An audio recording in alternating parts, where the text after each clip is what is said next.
Olá, pessoal, tudo bem com vocês? Sejam bem-vindos a mais uma aula de língua portuguesa.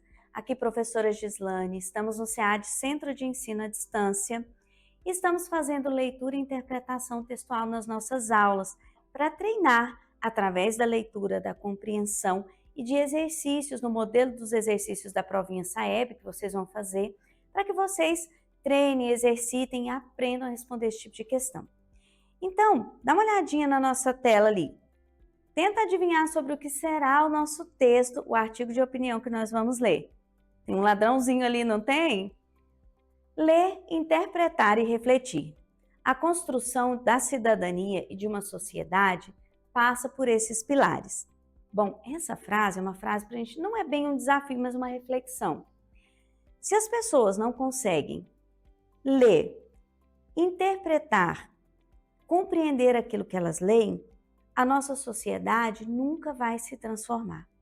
As pessoas ultimamente andam lendo e acreditando em tudo que vem por aí, repetindo como papagaios coisas que escutam e que veem na internet, no WhatsApp, né? E vão passando para frente um monte de história, de desinformação e até mesmo de julgamentos e de situações que não são reais, sem parar para refletir sobre aquilo que nós estamos vivendo como sociedade. Então, esse texto vai falar sobre isso, sobre a importância de lermos, compreendermos e principalmente refletirmos sobre o que nós estamos vivendo, sobre o que nós estamos lendo, para conseguir mudar a nossa sociedade. Então, esse texto eu criei pensando justamente numa situação que nós estamos vivendo nas escolas e na sala de aula. Sabe que situação é essa? O roubo de materiais didáticos. É isso mesmo. Eu tenho certeza que na sua sala de aula, todo dia tem menino roubando caneta, lápis, borracha dos colegas. Inclusive, o roubo de caneta virou uma brincadeira, né? As pessoas passam, tomam o material dos outros colegas e acham que isso é normal. Mas será que quando a gente faz isso, pega o material do outro e acha que é uma brincadeira, pega o material do outro sem pedir, não devolve o material do outro, será que nós somos diferentes do político que está roubando? Vamos pensar sobre isso? Então, olha esse texto. O roubo da caneta e a corrupção invisível. Quando ouvimos falar de corrupção, logo pensamos em políticos desviando milhões de reais. No entanto, esquecemos que a desonestidade também está presente em gestos pequenos e cotidianos. Quem nunca pegou uma caneta emprestada e nunca mais devolveu? Ou colou na prova, ou estacionou na vaga de idosos só por um minutinho. Esses atos, por menores que pareçam, revelam uma cultura de desrespeito e egoísmo que começa cedo e que se espalha.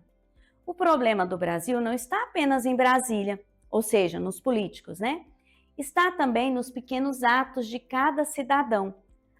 A corrupção visível é alimentada por essa desonestidade cotidiana. A mudança começa quando cada um decide fazer o certo, mesmo que ninguém esteja olhando. Se queremos um país mais justo, precisamos rever nossas atitudes. Ser honesto não é heroísmo, é o mínimo. Então veja bem, texto pequenininho, um artigo de opinião falando sobre corrupção, né? Eu pensei nesse texto justamente por isso. Eu vejo muitos alunos que chegam na sala e falam, fulano é ladrão, sei quem é ladrão. E ele está lá roubando o material do colega. Pega a caneta e não devolve, acha que é uma brincadeira, né? Pega lápis e outras coisas mais que a gente vê na escola o tempo todo, porque eu estou em sala de aula, estou vendo isso acontecer todos os dias. E no dia a dia, muitos pais cometem pequenas corrupções diante dos seus filhos e ainda se gabam como se isso fosse vantagem, né? Tomar o lugar de um outro, a vaga, né? A vaga do estacionamento. Esse tipo de coisa é corrupção do mesmo jeito. Quem comete esse tipo de corrupção não tem o direito de abrir a boca para falar de nenhum tipo de corrupção. Vocês concordam comigo? Porque é desonestidade da mesma forma. E esse texto trata disso, dessa questão das corrupções do dia a dia, as pequenas corrupções que criam essa cultura da desonestidade na sociedade. E quando qualquer pessoa da sociedade assume um cargo maior, ele vai achar que ele pode cometer atos ilícitos e corrupção da mesma forma que ele cometia as pequenas corrupções. Isso é cultural, vem de casa, vem de família, vem dos exemplos que a gente dá. esse texto trata sobre isso, esse artigo de opinião. E como todo artigo de opinião, ele faz uma introdução, que é aqui no início do texto, quando ele fala, né? Quando ouvimos falar de corrupção, pensamos sempre nos políticos. Então, ele introduz apresentando a ideia de corrupção que a gente tem no Brasil, é sempre voltada para a política, né? No entanto, e aí tem aquela palavrinha, ó, lembra daquela conjunção que a professora explicou, que traz a ideia de ideia contrária, ideia de contraste, né? Que é aquele no entanto, porém, contudo. Essa palavrinha sempre vai aparecer aí nos textos quando a gente quer trazer uma ideia contrária. No entanto, esquecemos, a desonestidade também está presente nos pequenos gestos e cotidianos. Então, olha só, corrupção, quais ideias que ele quis contrapor aqui? Os políticos desviando milhões e os pequenos gestos de corrupção que nós cometemos no cotidiano.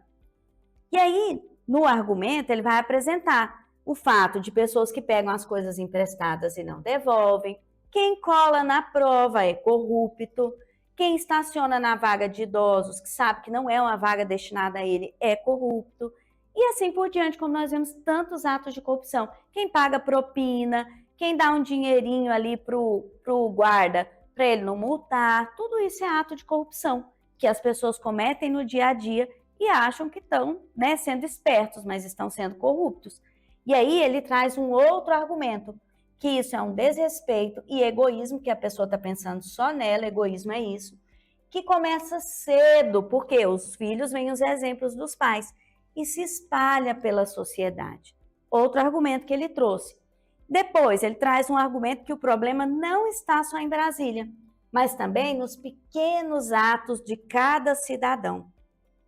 E aí ele fala que a corrupção visível, que é essa que a gente enxerga, né, dos políticos, dos desvios de verbas, né, ela também é alimentada por essa desonestidade cotidiana. Quer dizer, se a gente comete atos de corrupção em pequenas coisas, quando você puder cometer em grandes coisas, você vai cometer. E isso é ensinado desde cedo em casa.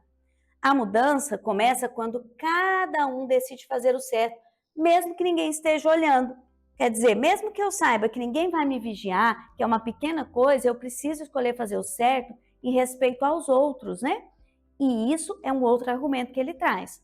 Para finalizar, o texto, na conclusão, ele fala: se queremos um país mais justo, precisamos rever nossas atitudes. Então, qual é a proposta que ele faz? Rever as atitudes.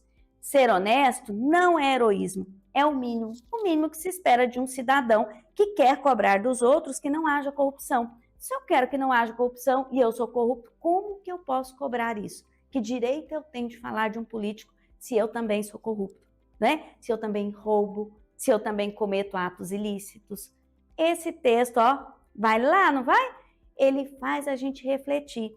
E eu realmente ando preocupada com o que eu vejo nas escolas, porque todo dia tem aluno que teve o material roubado, principalmente canetas, né? Por isso que eu coloquei o roubo da caneta. As meninas levam estojos de caneta, caneta colorida. Outros alunos pegam, não devolvem, somem e acham que é normal, acham que é uma brincadeira. E não é. Isso é roubo, isso é ato ilícito, é desrespeito com o colega, com o pai do colega que gastou dinheiro para comprar aquele material. Eu fico indignada. Na minha sala de aula, quando isso acontece, enquanto eu não acho quem pegou, eu não descanso. Porque nós estamos aqui também para ensinar o que às vezes a família não ensina, né? E aí nós vamos para as questões, mas como a nossa aula está ficando muito grande, eu vou só fazer umas reflexões e a gente vai para as questões. Olha, você já presenciou ou cometeu algum desses pequenos atos de desonestidade? Tenho certeza que sim, né? Porque algumas pessoas acham que só os políticos são corruptos enquanto elas mesmas cometem atos corruptos. Como podemos mudar esse comportamento em nosso dia a dia? Então, essas reflexões eu trouxe para vocês pensarem, tá?